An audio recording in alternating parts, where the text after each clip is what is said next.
Welcome, guys, to the SBN Network podcast. I'm your host, Steph, and with me is... I'm Scott. Yes. And I'm Scott. We know how to do intros now. This is a podcast where we take some deep dives into some wonderful artists and kind of look at their account in a different way, which is always a little bit positive, a little awesome, and you guys can enjoy their accounts with us. And now that we've gotten more professional, I try not to say any dumb stuff. Mm-hmm. And I try to at least always end on a good note.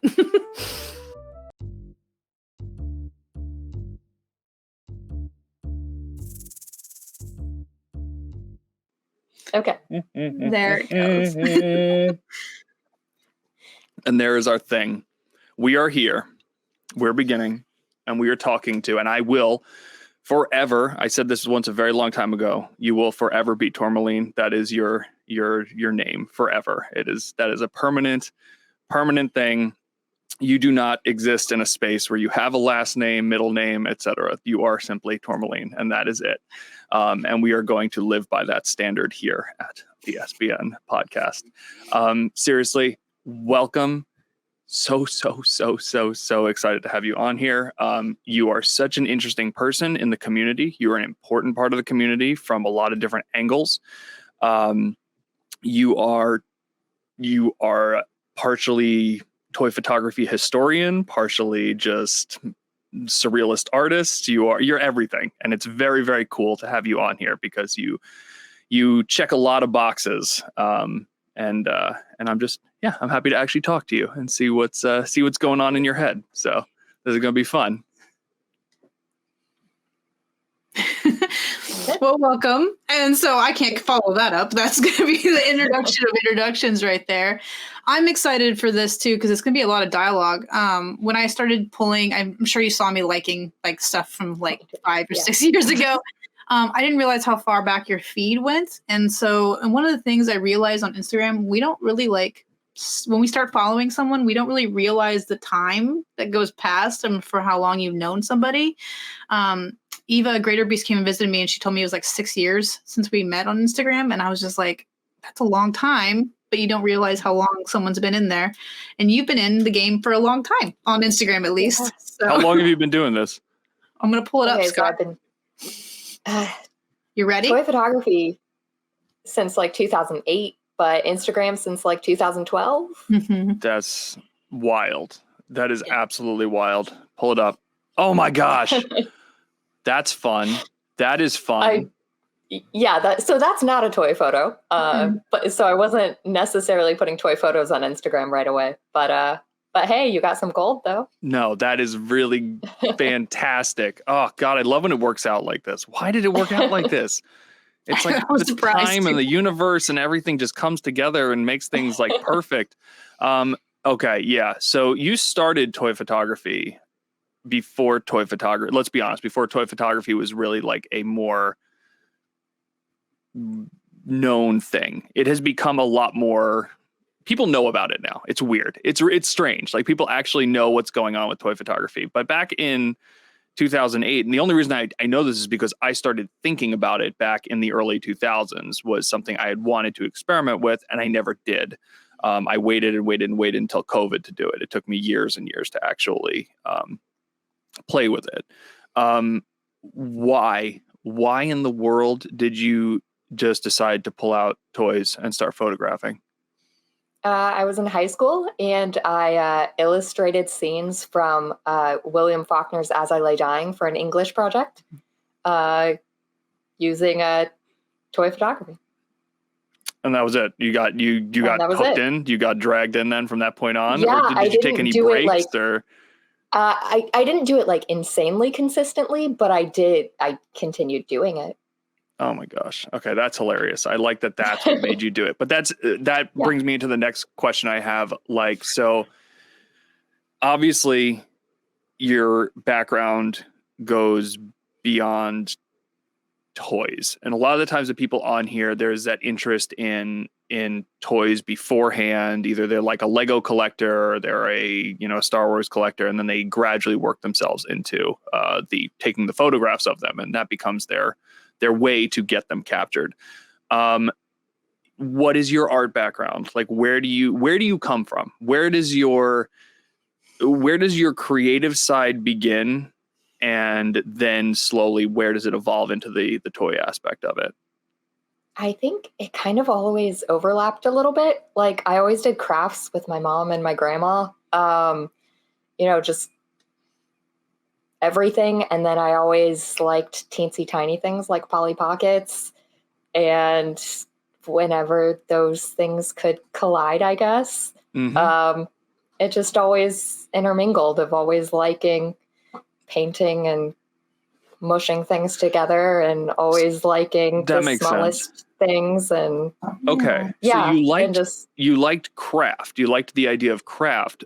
Do you know, do you have a sense of when, because I'm not trying to, there's no, craft and art are separate in my opinion, but they do overlap a lot. You have completely moved into art, in my opinion. You are an artist, and I'm not trying to be snobby about that, but you very much are. You're an artist. Like, when did you kind of start, like, how old were you when you started kind of like reaching out mentally into other art spaces?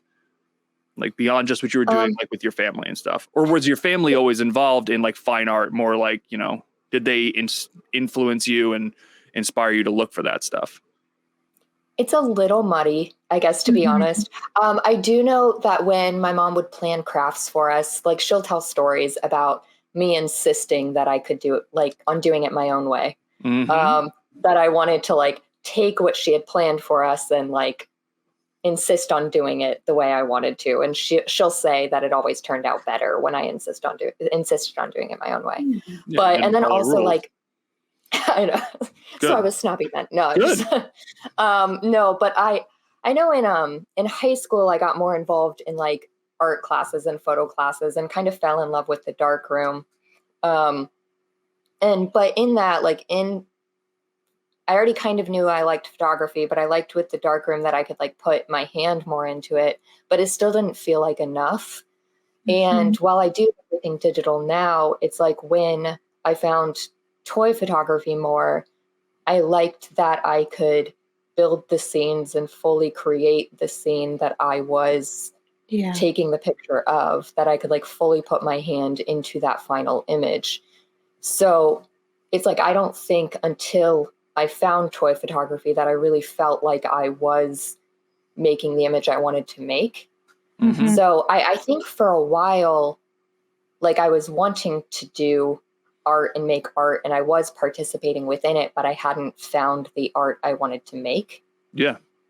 Or like the you art hadn't that found the direction. felt like me. Yeah. Yeah. And that's a really complicated thing. Do you? Yeah. I kind of mentioned the idea that I feel like you are influenced by surrealism. Do you feel that you are, or is that kind of an outside statement that you wouldn't necessarily agree with? Yes and no, because I think I've had trouble with influence too, because while I'm drawn to a lot of art, I think I'm influenced more by things and feelings. And while I'm drawn in or feel things from, I don't feel like I see things and create because of. Yeah. It's all, I don't know. I have a lot of trouble, I suppose. No, but I will tell you what you're saying there. What you're saying there is exactly right, though. That that answer could not be any more perfect, because that is where art comes from. That is where the world of art is born, in the space that you just explained. And it's the idea, like, yes, influence, inspiration. Yeah. Those all exist in this world, but until you start making your own rules and breaking down the walls that are there and the expectations that are there, I don't think it's possible to really create art as one would want to present themselves. And I think that's what you're doing. And basically what you're saying is spot on. Like, yeah, there are things that have made you think a certain way, and like you get like ideas and whatnot, but at the end of the day, you don't feel like you're truly creating until you're not really following any sort of blueprint, and you're just sort of letting your brain and the things around you speaking through them, basically. And I think that is phenomenal. That is what all creative people should strive for, that end point. And you may try to do it your entire life. You may never get to that point, but the whole idea of, what you create, and I know I kind of I sort of joke and whatnot, but you create something and you can tell that you're creating something because it's what you want to create. It's what you found. It's where your heart went. It's where your brain went. And that it is what it is now. Like there's no explanation. Like you can't pinpoint a point, like a time where you saw somebody do a thing and you went, oh, I want to do something kind of like that. You are letting it happen by itself. And that's really, really, really, really cool. So it's definitely been a long time coming to that, a long build-up process. Yeah. But you also have like a lot of it's almost like a living art when you look at your stuff, because it's very human and it's very you, because just from your page and stories and all the stuff that you've been talking about, it's just it's very human. And it's almost like a living organism, but it's in color and does all that kind of stuff. So your page to me almost is not photography. It's just like a living diary almost of what is going on in your brain. So it's very cool. Well, because there's a sculptural element to it too, which is really, really cool. Yeah, it's very unique. The bucket of stuff though for your first photo for Instagram, my mom's a huge crafter too. We have more yarn than probably people should have in a house. So I could get that. You probably had a bunch of crafting buckets of random stuff around the house all the time. What's kind of one of your favorite memories of crafting, do you think? One of your favorite projects that kind of sparked all this, do you think? Yes. Now that you said yarn, of course, I'm thinking of yarn projects, but I don't know, embroidery thread. I always go back to embroidery thread, and can I think of a project with that? No, but I just can just think of always having embroidery thread around. Mm-hmm. Well, I'm thinking of that first toy photography project. I know a lot of that. I had okay, actually, that makes me think of balsa wood. I think of when I was in 5th grade, we had an architecture project where we could choose kind of the family unit we were going to have and the jobs we were going to have. And of course, I chose the family unit. I chose that I was going to have a husband, and I chose that he was going to have be a CEO specifically so I could choose. We had a bunch of money, so I could decide that I was going to build us a mansion. And, you thought about all the steps. And build that. I specifically did that so I could, design that we had a giant house, and I made us fashion polys so I could buy things from the Dollar Tree that had that would fit fashion polys, and had to build the whole house out of balsa wood and everything. But that wasn't my mom's crafting project for us, but it was an entire, dollhouse that I built in 5th grade. That's very cool. Right. And I painted it a bright purple and, bought all the furniture, and it was very bright, and balsa wood is not, doesn't stand up to anything. I did not win that project. I was really mad because a classmate's dad was an actual architect and built his whole house for him. But I was very That's upsetting. proud of that house. That's not acceptable. I would have been upset too. It's ridiculous. Upset. That's but ridiculous. my parents did keep that house for years and years and years. Of course they did. I still have a wigwam at my parents' house, and I'm 36 now. Oh yeah. Oh yeah, it's still there. I think it's still there. It was made out of sticks and stuff. It was ridiculous. I think I let my parents get rid of that house when they were moving. I think they were upset with me for allowing them to get rid of it, but Yeah. Attachment. Very cool. What a purple house. Bold choice. Yeah, I know. So when I went down your page, you have quite a few of before everything happened with the pandemic, a lot of sets that came through. And so I couldn't just pick one of these. I had to get all of them together because they caught my eye. In my mind, they're not supposed to because they're fuzzy, but they caught my eye anyways. So No, these are really, really cool. And I like that you did Steph posted them all in a set. Like, I think that's one of the things that attracts me to you is you do think in project format. And I know that's a very traditional thing in like the art world, but like separating myself for a minute from toy photography in art, I've always kind of thought in the idea of projects. And I actually did a self-portrait series like 15 years ago that was kind of like a pictorial sort of like, I was not in focus for any of them. It was more about shape and more about like just presence and whatnot than like sharp, crisp detail and stuff, which is I'm always fascinated by with photography because there is an obsession over like, oh my gosh, this is the sharpest lens. This is the sharpest sensor. This is the sharpest blah, blah, blah, blah, blah, blah, blah. And I always love a photo that is not sharp. And I also stand by in street photography a lot and documentary style photography. Just because a photo is not tack sharp does not mean it is not worth presenting. And I've had this discussion with people many times where they're like, oh yeah, this photo is good, but I misfocused. And I'm like, yeah, but is it still a good photo? And they're like, yeah, I guess so. And if you look like through history, like if you look, especially like journalism and stuff back in the days of like, you know, manually focusing, you did have your moments that things were not tack sharp. It's and that's fine. And so I just love this. I love this series of just, you can tell they're people, but there's a fog you're looking through. So these are lovely, and the color choices are fantastic. It's really, really awesome. Thank you. Are the backgrounds like paint swatches? That's what it reminds me of. Like when you Yeah, go to the- exactly. I got them from Home Depot. Yeah. They're awesome. Did you, out of curiosity, did you just get a bunch of random swatches and then bring them home, or did you like actually pick specific ones for the specific characters?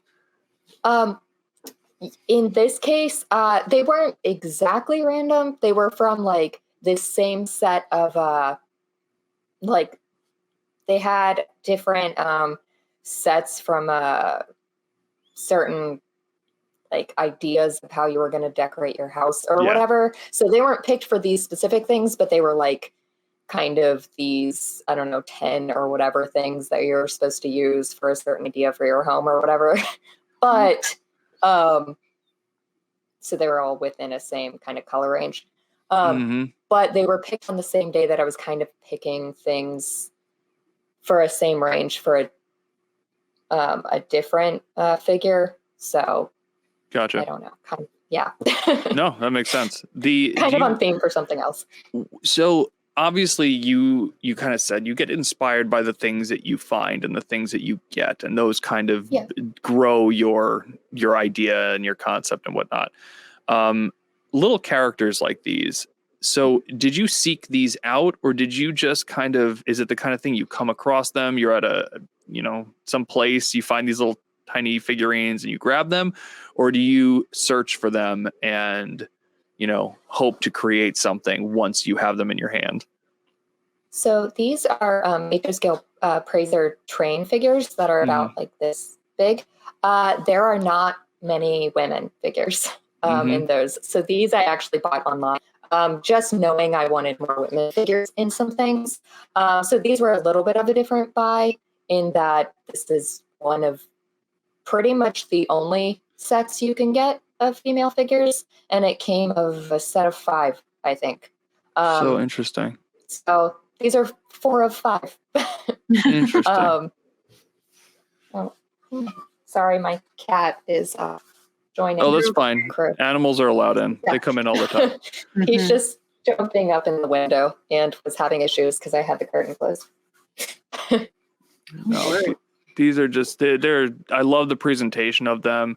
The consistency of their framing and their size in the frame. Like, I know that's now it's starting to get like technical, and I didn't really want to get too technical with you, but like, I really love that. I love that that they do stay consistent, because it's very easy when you're shooting this macro to not be super consistent.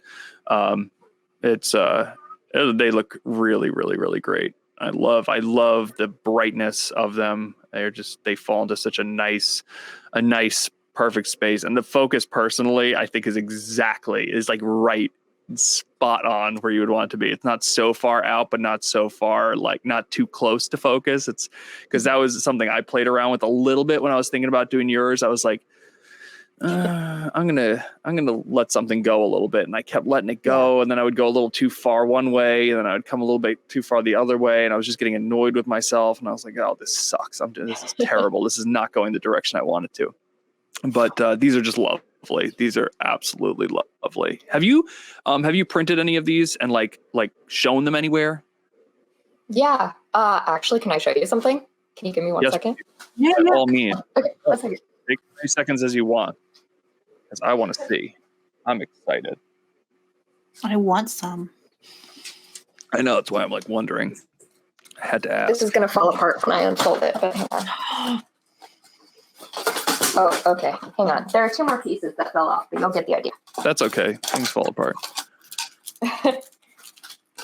These are attached to wood. Sorry, I'm backwards in my frame, so. Oh, wow. They're attached to wood. Oh my gosh. Oh, they're even falling apart more than that. Okay. That's wow. okay. Anyway, you kind of get the idea. Yeah. Yes. Oh Wow. my gosh. But yeah, they're attached to wood. Oh my gosh. I had these. Did you mount them there's to the another one I wood, can or show did you you find too. a way to get them mounted for you? I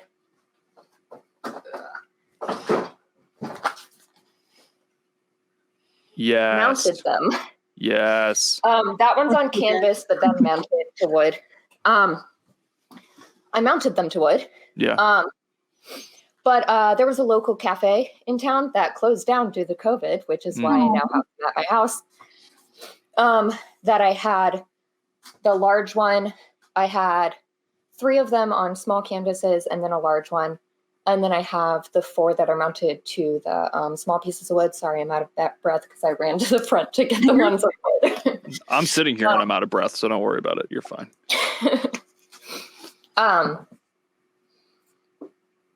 Anyway, I had them in a local cafe at the beach. Yeah, I had them mounted to wood there, and they were for sale there. That's awesome. Clearly, they didn't sell, but you know, when the cafe closes down. Yeah. Mhm. Did you ever do this is more like a random curiosity question, because you talked about being in the dark room. I have also been in the dark room.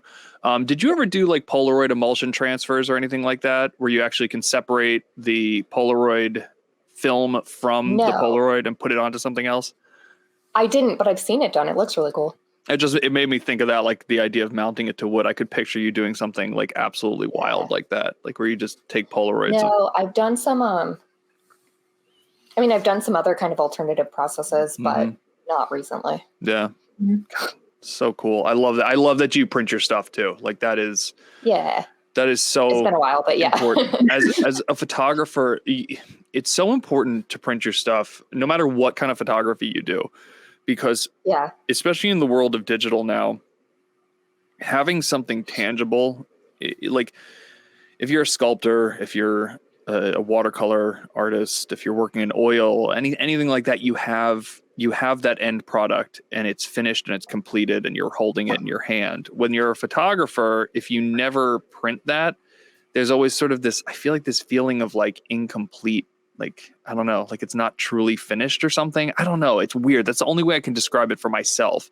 And I'm not saying everybody feels that way either. You don't have to feel that way. It's just for me, like, I need to print a few things once in a while just to remind myself that I do have a finished product and I do have something like completed at the end.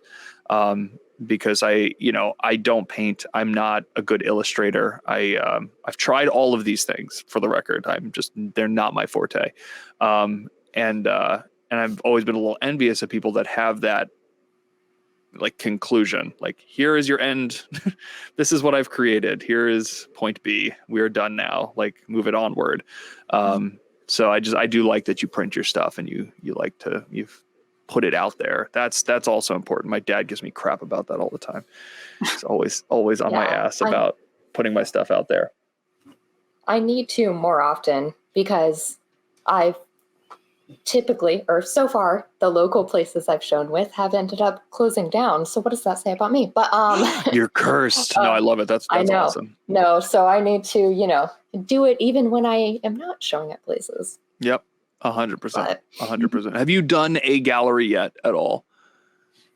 yeah, I even Solo show or gallery group? representation, but no, I've only done group shows. Group shows? Okay. Yeah. That's really cool. Would you ever do a solo show? Yeah, but I'm Yeah. not cool enough for that yet. We'll talk. Scott, Why, you got connections for me, Scott? We'll talk. Mm-hmm. Okay, all right. No, I'm just kidding. That's you. I don't know if we've ever talked about this. That's what I used to do. I used to work yeah. And then that's cool. I We have not talked about that. I became a cynic, and I turned my back on the art world because I felt feel like that art cynicism a bit. had died and nobody cared anymore, and I became a grouchy old man, and I went, that's it, I'm gonna go get some job that all Americans get, and I'm gonna work in e-commerce, and that's where my future is. And then honestly, Wait, what are you doing e-commerce? I just deal with I work at a facility in Bethlehem, and just kind of I work in an e-commerce company. Take care of the building and stuff. So that's all I do. Just make sure everything actually comes in and out, inventory and whatever, building things. I'm a full-time product photographer, so. Oh no, see that's much more like that. You kept true. You kept your core. I literally just walked away from everything and said, I'm gonna make toilets work. Like that's what I decided to do.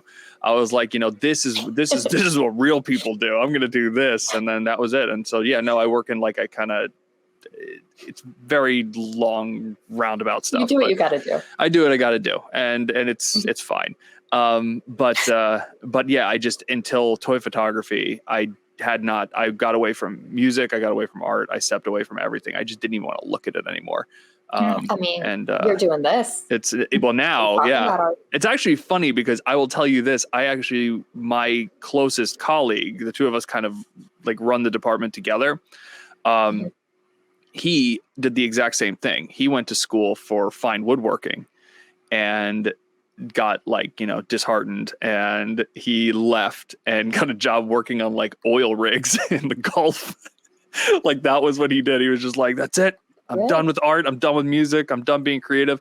So now the two of us working together, like the same desk area, it's a nightmare for people. Like they don't even want to come near us because we're just like, now we're all like getting creative again, and we want to do this and we want to make this. So it's a good thing.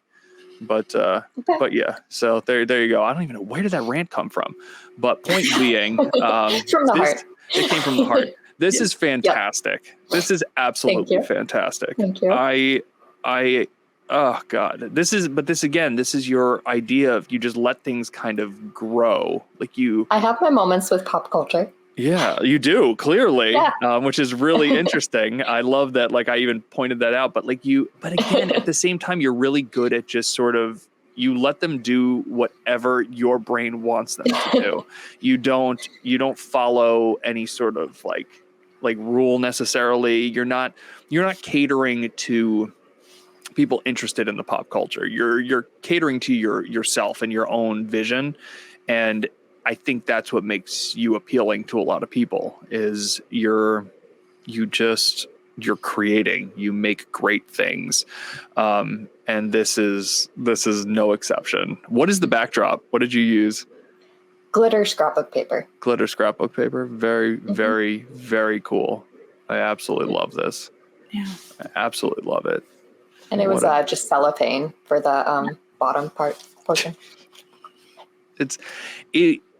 I love your building process so much, and you're pretty good at sharing your behind the scenes, and which is really nice for people. I am not great at that, but I've tried to become better about it over the years. You're really good at it, and I think especially for an artist like you, for people out there, like everybody's so used to seeing the same kind of stuff and the same process in this community, especially as it's gotten bigger.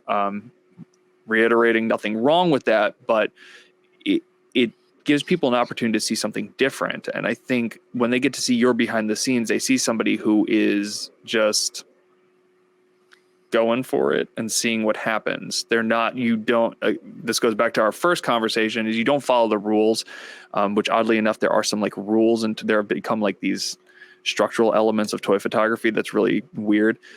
You just sort of like, you let the things happen, and you don't hesitate to try something and see where it goes. I think you even posted a photo the other day that said you weren't like super happy with it. Like you weren't super happy with the end result, but you posted it anyway. And, but that's the process of true like art, is you keep making things. I mean, you're only going to like 5% of what you create.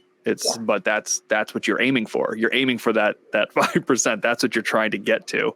And I mean, I think to myself, like as a film shooter, like I was always happy to get like one image out of a roll of film that I liked, and then like maybe one photo out of 5 rolls that I loved.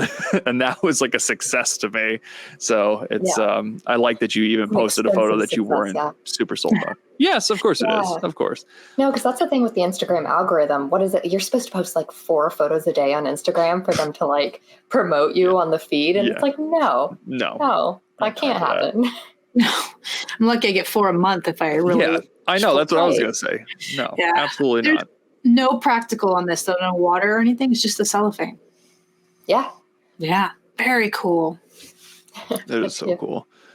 Yeah. And these Pokemon figures were all like knockoffs. They weren't actually. So I was having to repaint all of them to make them even look like the Pokemon they were supposed to be.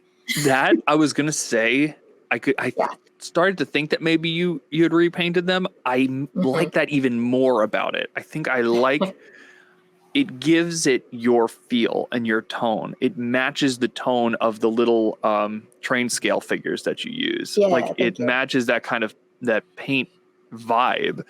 It's I don't think like if you had a Mattel painted Pokemon figure next to your train figure, I don't think it would feel right. And this feels so right. I love that. I absolutely love that. I don't know if we've talked about the train scale figures too much yet, but I've got a story about train scale figures that we're going to get into at some point, and it has to do with you, and it's fantastic. Oh my God. Where did you even find these?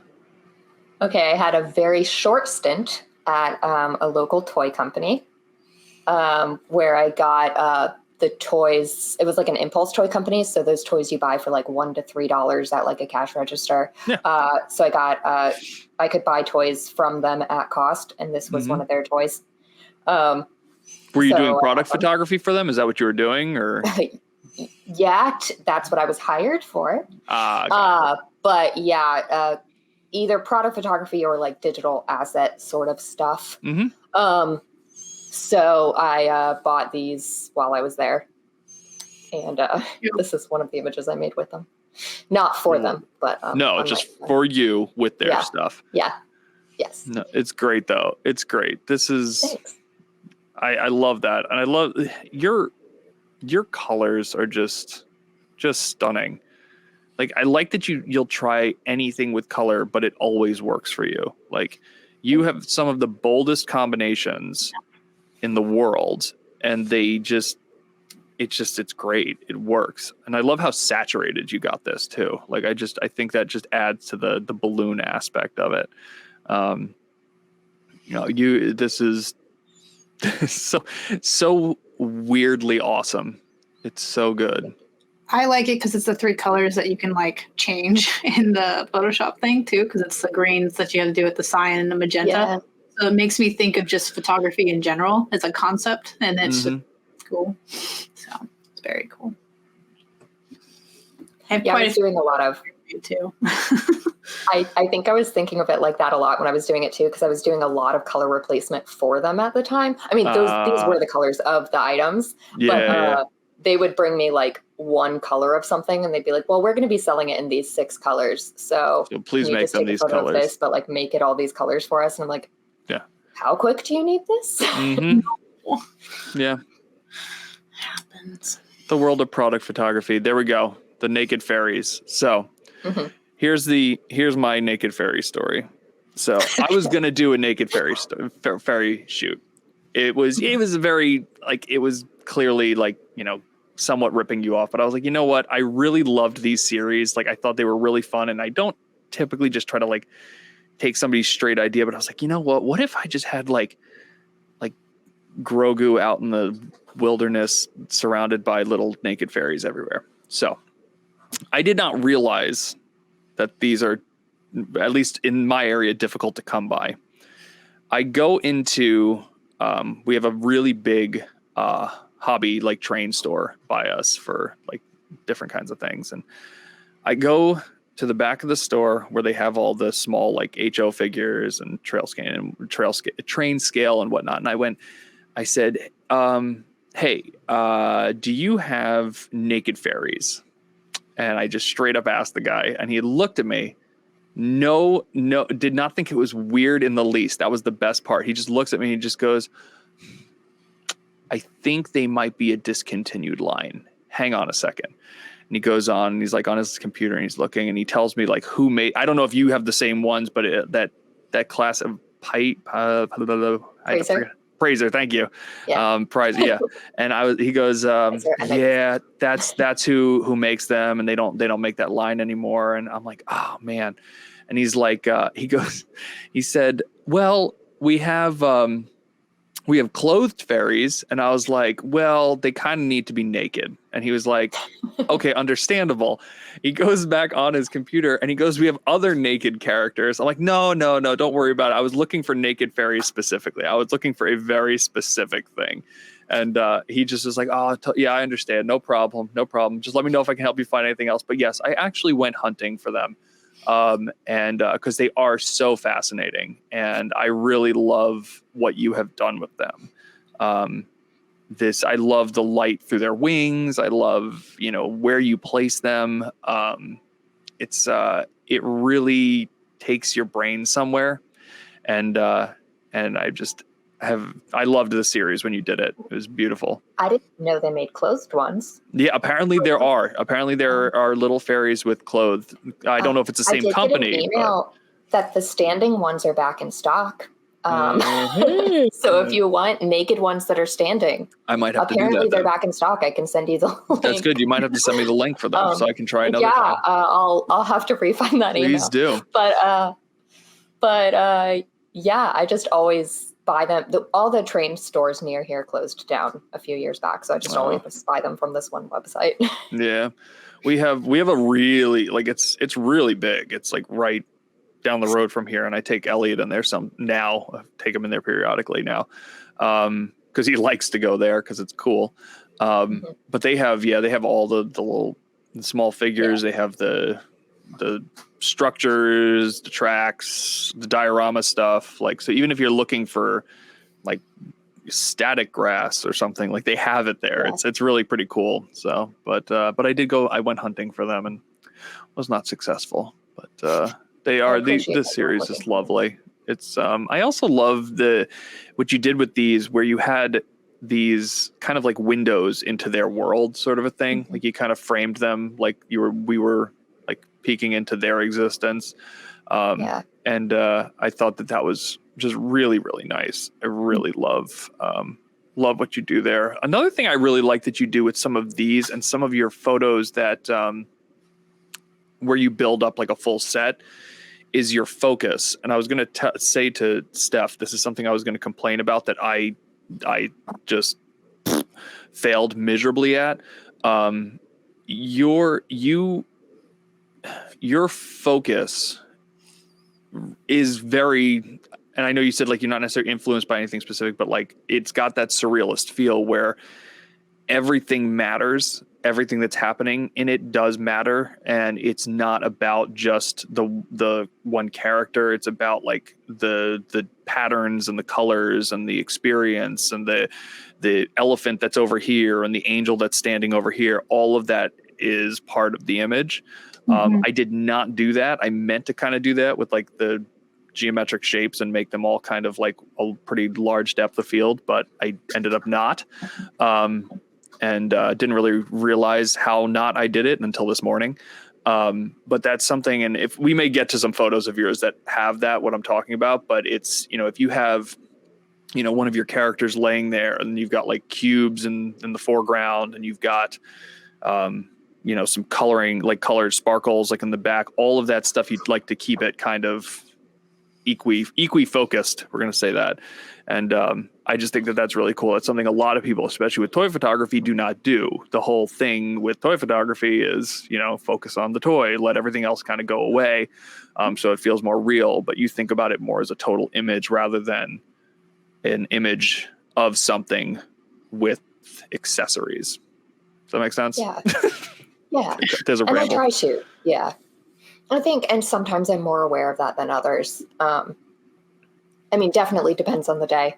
Yeah, of course. But yeah, I try to be aware of that. Mm-hmm. Do you? And when you say, oh, I'm sorry, go ahead.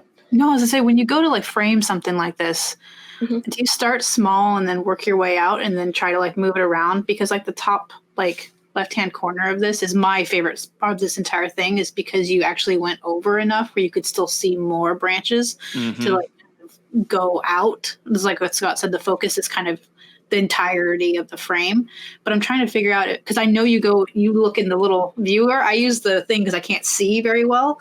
So I'm just wondering if you like stop and then you have to come back out and then keep going, like that process. So I'm trying to think about this one in particular, because I know these gold ones I've been doing that I know we'll talk about in a moment. I have been using the actual, I haven't been using the viewfinder for those gold ones, but for this one, I think I probably did.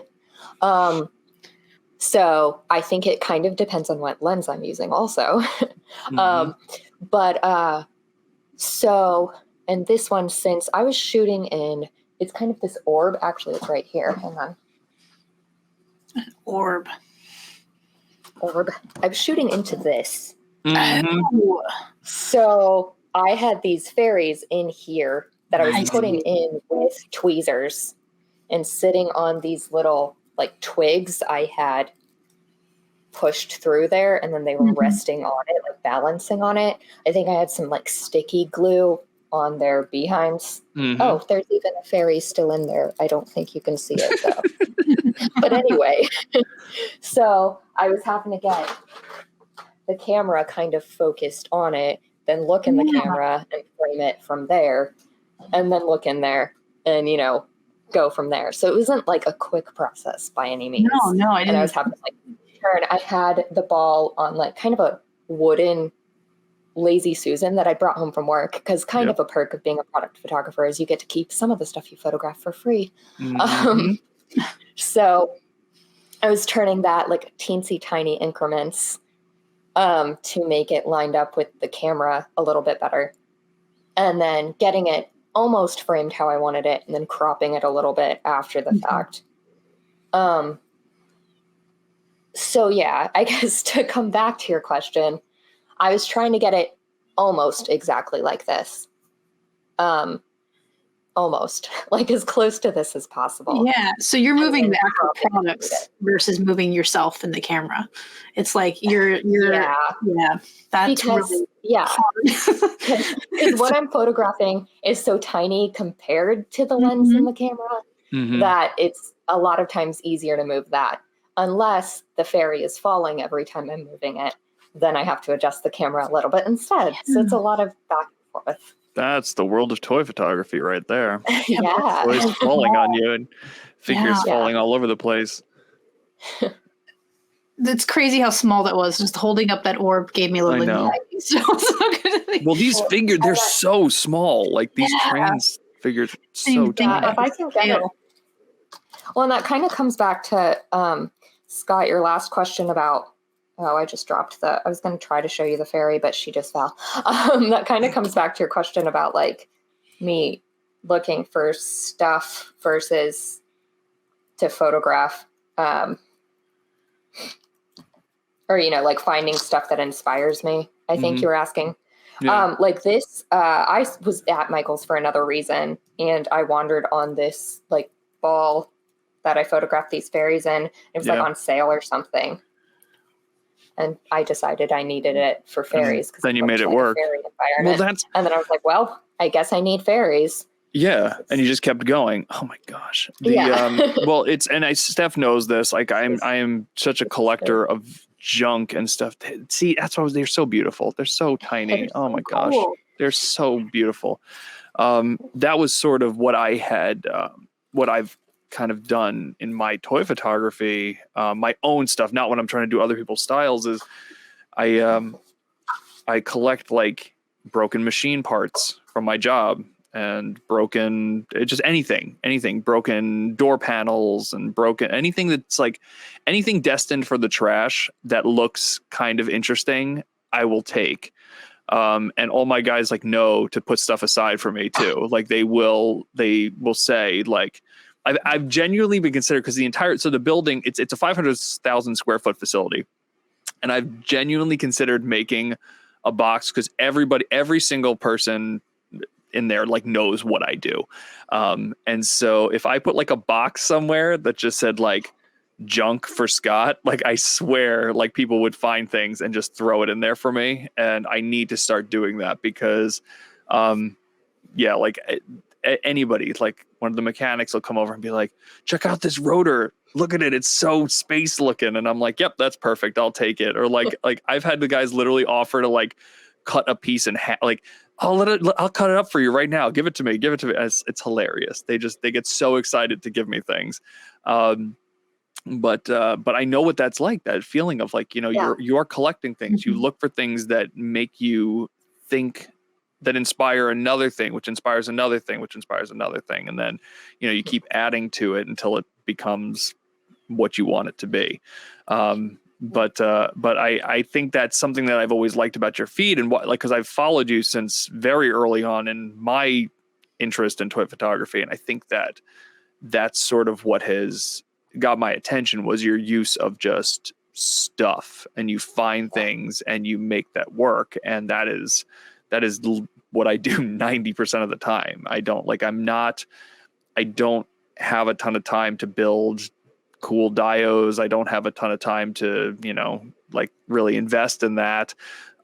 So I end up sort of just finding things and using what I can find. And I love that you stumbled upon this ball, and then you were like, I need fairies for this ball. And then ta-da, that was it. That's what you got. So It's so cool. It's such a great way to think. Although that fairy fell on the ground, so we'll see what happens after this. Oh, she'll be fine. They can survive. Fairies are very, very magical. This is fun. Of course, I react to this one. I love this. I love, again, as much as we talk about the idea of how you don't focus on properties, and like, it's funny because I think you're probably one of our first guests. Steph, tell me if I'm wrong. First guest that we have not even really brought up the idea of collecting or like your toy collection. Like, it's because it's not really relevant as much to your presence. But it's like, I love that you still got a good Bobo walk in here. This is great. The what made you do it? Like, out of curiosity, just as a primarily Star Wars photographer, what made you just grab him and just start taking photos? I mean, one, he's still monochrome, which is kind of my vibe, so I had to have him. Two, I already had a fully gray dollhouse because I did the whole monochrome series with my body chan. And then I just kept seeing him coming into this world. I don't know. So I scattered this gray sand type stuff on the ground, and he's coming into it. And I wanted him to interact with his portal figure in another image, which I don't remember whether I ever posted that or not, because I don't think I got an image I liked of it. So maybe that'll still happen someday. We'll see. Probably not. So yeah, just here's him coming into this kind of unknown world. I love it. I love that you just put like sand all over the floor too. It's and then I had to vacuum it out, which was a whole nother issue. Of course, that's a pain.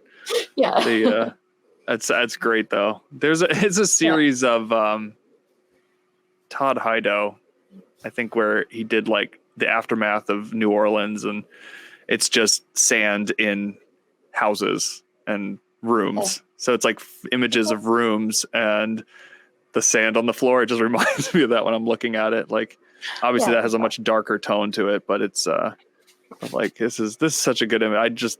You will try anything. I love it. I love that you'll try anything. I really do. I appreciate that about you. Thanks. I'm gonna keep going. I have so many. I forgot that I put so many. All right, these figures, and this was why I ended up using see-through plastic blocks for my images, because I don't have any of these types of figures. I was going to get one. I considered it. But there are a few places when I looked, I think I looked on like Big Bad Toy Store or something, and I didn't see them right. Okay. And I was like, never mind. I guess I'll just let it go. These are such a staple. I don't think that's, I think what it was, I was looking and I was like, because I think I knew everything about, I was able to find like what they were, but I think everything had been like sold out at the time. But these are such a staple on your page, and I love the way you utilize them. I love the way you utilize these transparent plastic characters. Like it's such a, again, it's not necessarily about what they are or the property. It's just a body. And I think that that's so neat. And you have all different colors, like which is extra cool. And I just love the way you play around with this. I love the way you play around with light and color with them. I think it is so true to your, again, everything we've talked about here, where you just sort of let it guide you and you just go with it. You just keep on moving along. And do people ever, I have a question for you. This is a classic artist question. Do you get the constant, like, what does this mean to you? Like, what does this represent? Do you have to listen to that sometimes? A little bit. I'm pretty open about at least this series on my website. Yeah. Okay. So, I mean, if I don't want the questions, I can kind of refer people to that. But I don't get a ton of that on Instagram. Yeah. I was just curious because I know that's something that, some artists, there's a mix out there. Some artists want to explain their work. Some artists want the work to kind of explain itself. And there's that, that back and forth. Like, some people are just like, no, my art speaks for itself. You do not need to ask me questions. And then other people really like to be asked those questions, and they really like to discuss where they were going and what they were trying to accomplish and what they were feeling at that moment. And I don't know, maybe that's it. Maybe artists, maybe that's why we do what we do, is because a lot of us don't want to talk about our feelings. So like when we're asked to explain what we were feeling when we did something, we're like, no, we did it visually. It's fine. You know what it's all about. I'm walking away now. Because I have a tendency to be a little bit like that. So I want people to be able to like find themselves in my work, but I'll tell you what of myself I put in it, I guess. I may not want to talk about like every nitty gritty of like what I felt, I guess. Yeah. But like, I'll tell you what I meant by it. Yeah.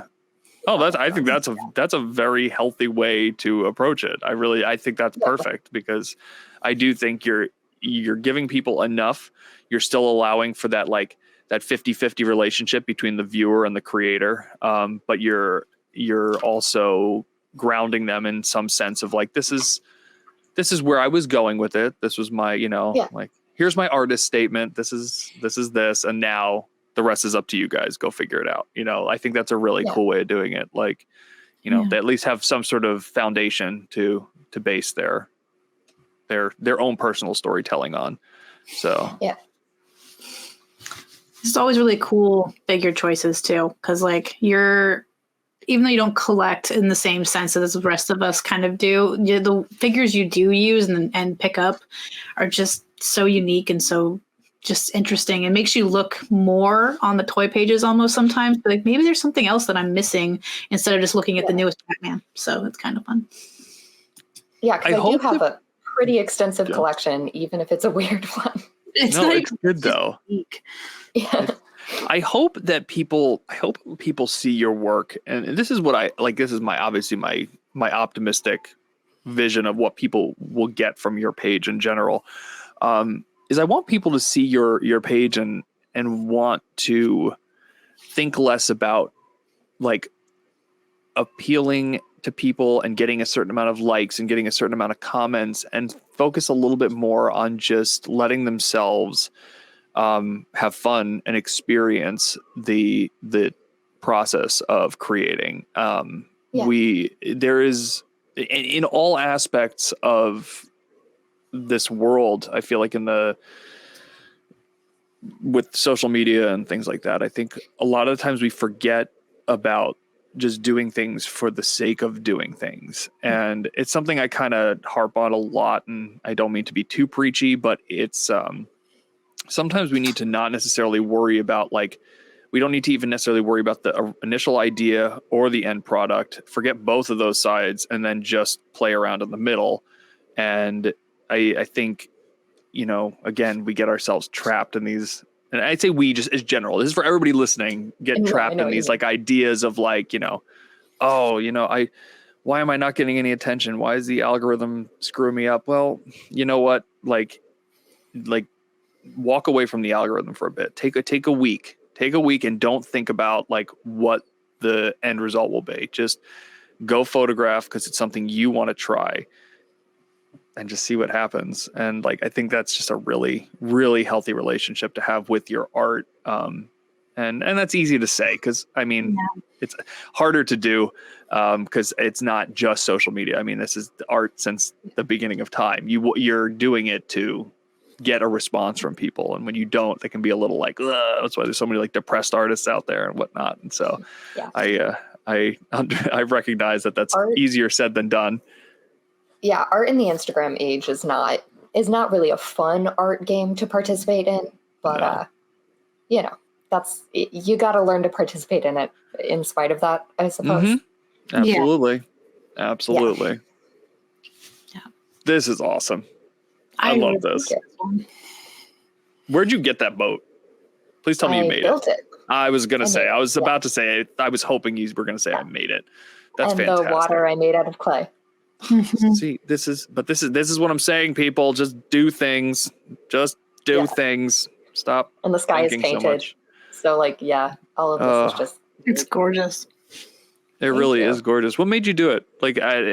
I'm doing exactly what I was talking about in the last frame, but what made you? This was back in 2014, 2015. So to be perfectly honest, I don't remember. Yeah. But I think it was it was trying to get back into things a couple years post college and not having assignments. And I think just figuring out how to make myself make things. Mm-hmm. Absolutely. Did you go to school for art or photography or neither? Yeah. I was a photo major. Yeah. Yep. So very cool. I was never great on assignments. So okay, how am I going to make myself continue to make things? Mm-hmm. So I had a period there where I just absolutely made everything that I photographed. Were you going to school for photography with the hope of just doing it professionally and either doing portraiture, whatever the case may be, or were you thinking in a more fine art direction? What were you point being basically you're a product photographer? Was that a huge disappointment, or were you just kind of open-minded to wherever it took you? I minored in art history and education. Mm-hmm. So for a minute there, I thought I was going to be an art teacher, but my heart wasn't really in it. Mm-hmm. Just, for a variety of reasons. But so considered working in an art gallery or being an art teacher. I never wanted to do portraiture people photography or anything like that. So I think I was pretty excited to get the product photography thing. I worked at my university for a while, but in administration. Yeah. So, I didn't really know what I wanted to do, honestly, but I still don't know what I want to do. Yeah. That's some sort of art photography base. Yeah. Was no, I get exactly what you're saying. It's, but at least you didn't throw a tantrum like some people. Yeah. I went to, not yet. There's still time. Not yet. There's still time for you. You could always throw a tantrum. Because that was, you talk about your heart not being in education. That is, and this is not like this is a shout out to all the teachers out there. I had thought about that too, because I was in school for music. Yeah. And I thought, you know what, I could teach music. I could do it. I could teach music. And so that was why I started thinking, like, when I was like, I really don't know what I'm going to end up doing as a musician. So like maybe music education is the route to go. And I just went, oh my God, no, I cannot do this. I am not qualified to do this. There's no way. Respect your teachers, people. They have an awful job dealing with you. No, I had an internship at a local museum with kind of like a promise of a job there after college, but then everyone I worked with didn't work there anymore. So nice. How inconvenient. Yeah, pretty much. Inconvenient. That's crazy. I think this is the last on the slides. This is awesome. Everything about this is awesome. Again, I'm not going to talk about technical stuff because everybody's heard me talk about technical stuff, so they already know what I'm going to talk about. The technical stuff obviously is just, oh my God, the framing of this is beyond perfect. But I love the thought in here. I love it just makes me start thinking about things. And I know I jokingly made the psychedelic comment on the post, but it's like, I will say, like good, because it is just like when I look at your images, I just see, like, I don't know, there's so much to unpack every single time I look at something. It's like, yes, there's what you want people to kind of get out of it. There's what people then get out of it. But then I feel like there's like 29 other layers behind those layers where it's like, I'm looking at this and it's so easy in this world of scrolling and Instagram to be like, oh, nice photo. Okay, ding. But like, I don't know. Like, I feel things about that little person in there. And like, I feel things about that table being so bright and lit. Like what's going on here? Like, there's stuff happening. There's a lot of stuff happening, and there's stuff happening in that little yellow lady. Not that I didn't mean something by it, but it's, I mean, like a $12 1960s cardboard house that I got from a thrift store, and the plastic that came with it. And like, yes, I did light it and I did set it up, but it's just like one of my lazier images, to be honest. Oh my gosh. Like, I'm glad it still resonates. I am, but I just like, like, I don't know. Like I said, I feel things about it. And I think that just that table being so bright and her being by herself. Is she holding a baby? Yeah. It's just like, I don't know. There's something just like, I don't know. Maybe I shouldn't be looking at it so sadly. Why am I so cynical? But there's something. I mean, kind of the way I lit them, they are all kind of sad. Yeah, it's a little depressing, but it's just, I don't know. Your thought process is your brain's fantastic. You have a great brain. You're very lucky. You don't archive stuff, do you? You just kind of keep it continuous, rolling through. What do you mean? Like, because you can archive things off your main feed. So if you want images to kind of I pretty much don't. Yeah. Because you were just saying that you were kind of like, this is one of your lazier images, and they're still wonderful. And I was like, some of mine that I do, I go back, I'm like, I am going to take this off because I don't want to more. So it's just kind of interesting. I can't take stuff off because it'll totally screw up I have to take off an entire set, and that's an ordeal. Like, I don't want my feed to be unbalanced. Heaven forbid. I'll cry if my feed is unbalanced. No, I think my first ever Instagram image actually was a picture of my toes. So I think I did archive that one. Nice. That's good. Probably best in this day and age, honestly, not to have a photo of your toes on Instagram. Yeah, it's safer. It's safer. It's a strange world out there. So just a little bit of absurdity. I think I'd gotten a pedicure for like the one and only time in my life. Yeah, so you were excited about that. I haven't had a pedicure. Yeah. I should do that. I think that would 2012 was a different day and age. Yeah, absolutely it was. My style for you. Oh my God. Okay. So this is an Android gyoza fairy. So I had it's my fairy figure that I have at my house. And when I had bought it, I was super excited, but it's even better yet for what I feel about when I look at your stuff. Because just the unique element of using anything that you can find and then kind of like living in their little moment in space. I wanted to get it with the natural like sun for the daytime hour or whatever they called golden hour, but the daylight savings time threw me off this morning. So when I woke up, it was already too late. My alarm was the wrong time. No. So I was like, oh my goodness. I actually like that you didn't use golden. I like the light here so much. Like I really adore this. So nighttime light. So I like darkened the whole entire kitchen. Oh my God.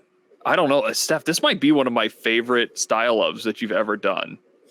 Like, I know that sounds really radical and very aggressive thought process, but like, I don't know. There's something about this photo. Like, I kind of need it printed in my life. Like, I might need to talk to you about this.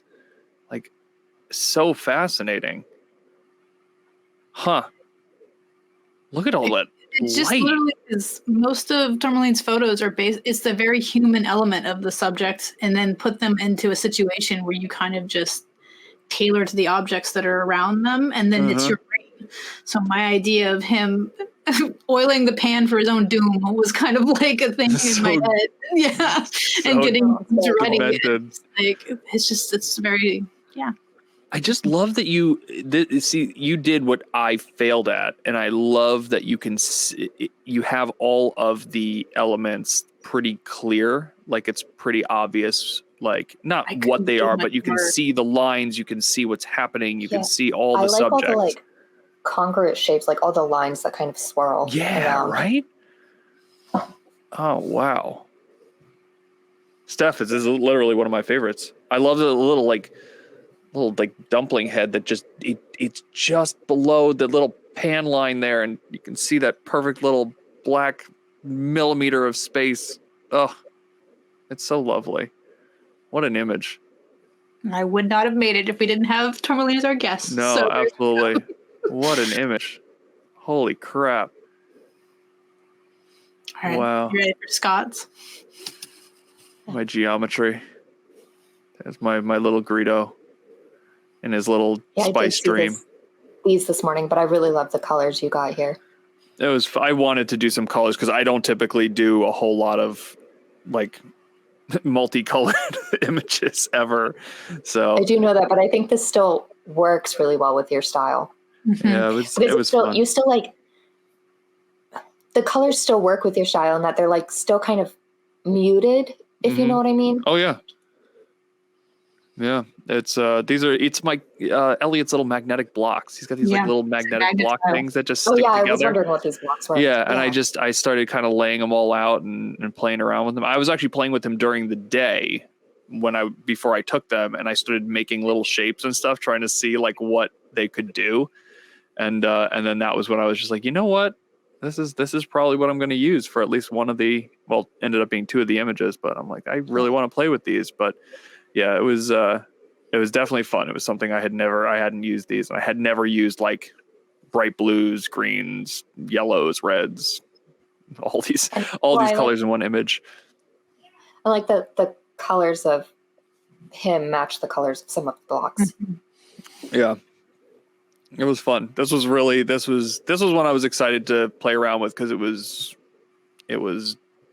different. It was a very different approach. I was not trying to I said it to my wife. I called it his little spice stream, and I just said it again. Like it's like I kind of separated.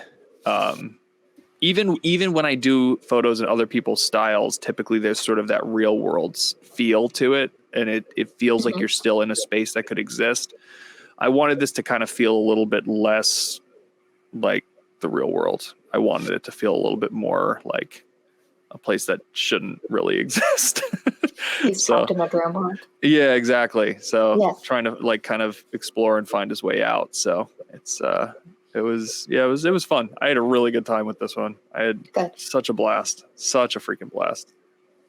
It had some more color to your page too. Mm-hmm. It's not so gray. Gray and dark. Yes, and there are the gold things.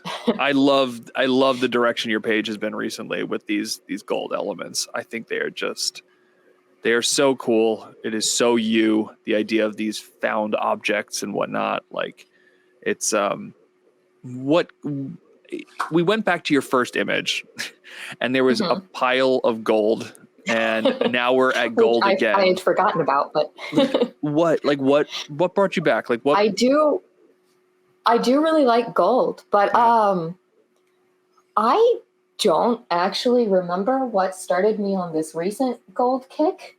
Sorry, I'm looking back at my gold,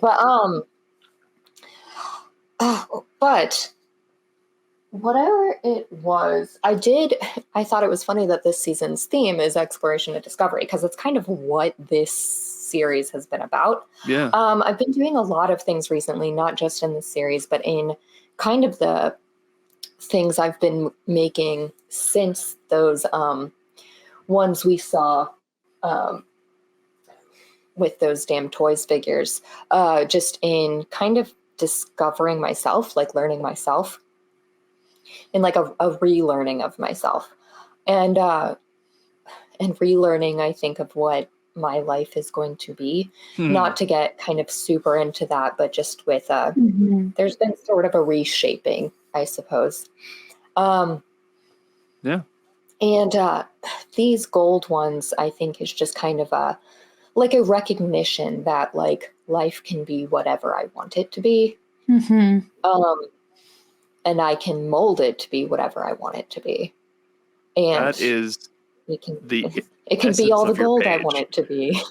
Yeah. Wait, sorry, what was that? I was just saying that is the essence of your page right there. That is your artist statement. Yeah. I mean, that is like what you just said was fire. Like, I mean, that is why I swear most of us are doing this. There's a few people who just do it because, I don't know, they're like hoping that Hasbro will like give them money or something. But like, but almost all of us are just like, I mean, I started doing it because I had a kid and I just wanted to like remember like what it was like to not be so cynical. And you're taking this and you're exploring yourself through, but this is something that people talk about too, is the idea of kids with their toys and their figures and stuff. That's what they're doing. They're exploring their life, what they want their world to be. They're shaping their existence through these things. Is it really that crazy? Yeah. Is it really that crazy that we would do it and move in that direction, like shape our existence through the same patterns and whatnot? It's so cool that that's kind of what you do with them. Because I do think that a lot of us do. I always have, but I'm getting back to it, I think. Yeah.